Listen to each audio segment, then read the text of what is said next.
Hi കൂട്ടുകാരെ, മഹാഭാരത കഥകളിലേക്ക് സ്വാഗതം. 4ാമത്തെ പർവമായ വിരാട പർവമാണ് ഇന്ന് തുടങ്ങാൻ പോകുന്നത്.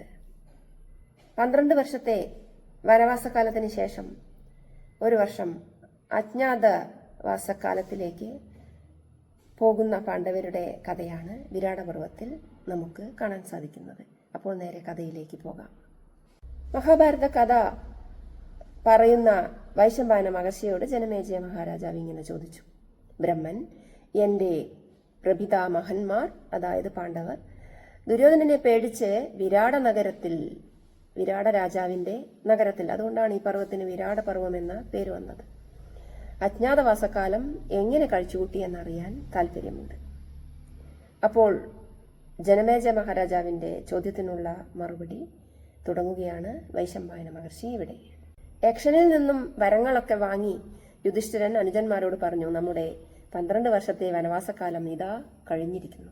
നമുക്കിനി അജ്ഞാതവാസത്തിനായി പുറപ്പെടാം. രാജ്യഭ്രഷ്ടരായ നാം 12 വർഷം കാട്ടിൽ കഴിച്ചുകൂട്ടി വളരെ യാതനകൾ അനുഭവിച്ചു. ഇനി ഒരു വർഷക്കാലം നാം എങ്ങനെ ഒളിവിൽ കഴിഞ്ഞുകൂടും? അർജുന, നീ പറയൂ, നാം എങ്ങനെ എവിടേക്ക് പോകും? അപ്പോൾ അർജുനൻ പറയുകയാണ്, ധർമ്മരാജാവേ, ജ്യേഷ്ഠ, അതായത് ധർമ്മരാജാവ് നമുക്ക് നൽകിയിട്ടുള്ള വരം നൽകിയിട്ടുണ്ടല്ലോ, ആ വരം പ്രകാരം ആ വരത്തിന്റെ ശക്തി കൊണ്ട് നമ്മെ ആരും തിരിച്ചറിയുകയില്ല. അതുകൊണ്ട് നമുക്ക് വിരാട രാജാവിന്റെ അടുത്തേക്ക് പോകാം. കൂടാതെ കുരുരാജ്യത്തിനടുത്തു തന്നെ സുഭിക്ഷതയുള്ള സുന്ദരമായ പ്രദേശങ്ങൾ പലതുമുണ്ട്. അത് പാഞ്ചാലം, ചേതിരാജ്യം, മത്സ്യരാജ്യം, ശൂരസേനം, പടച്ചരം, ദശാർണം, നവരാഷ്ട്രം, മല്ലം, ശാല്യം, യുഗന്ധരം, കുന്തിരാഷ്ട്രം, സുരാഷ്ട്രം, അവന്തി, ഇവയിൽ അങ്ങയുടെ ഇഷ്ടം പോലെ ഏത് രാജ്യത്തിലും നമുക്ക് പോകാമെന്ന് അർജുനൻ പറഞ്ഞു. അപ്പോൾ യുധിഷ്ഠിരന് ഇഷ്ടം മത്സ്യദേശത്തെ രാജാവായ വിരാട രാജാവിന്റെ അടുത്ത് പോയി പാർക്കാനാണ്. യുധിഷ്ഠിരന് നന്നായിട്ട് പകിട കളിക്കാൻ അറിയാം. അതുകൊണ്ട് തന്നെ കുങ്കൻ എന്ന പേരു മാറ്റി വിരാട രാജാവിന്റെ രാജധാനിയിൽ കഴിയാമെന്ന് പറഞ്ഞു. ഭീമ, നീ എന്താണ് ചെയ്യാൻ ഉദ്ദേശിക്കുന്നത്? അപ്പോൾ ഭീമൻ ഇങ്ങനെ പറഞ്ഞു, പാചകത്തിൽ എന്നെ വെല്ലാൻ ആരുമില്ല. ഞാൻ വല്ലഭൻ എന്ന പേര് സ്വീകരിച്ച് രാജധാനിയിൽ കഴിഞ്ഞുകൂടിക്കോളാം. അർജുനന്റെ ഊഴമാണ്. ഉർവശി ശാപം ഉപകാരം.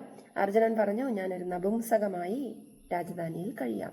കയ്യിൽ ശംഖുവളകളും ദന്തവളകളും അണിഞ്ഞ് തലമുടി കെട്ടിവെച്ച് ഞാൻ ബൃഹന്നള എന്ന പേര് സ്വീകരിക്കും. തുടർന്ന് നകുലന്റെ ഊഴമാണ്. നകുല, അനുജ, നീ എന്താണ് ചെയ്യാൻ ഉദ്ദേശിക്കുന്നത്?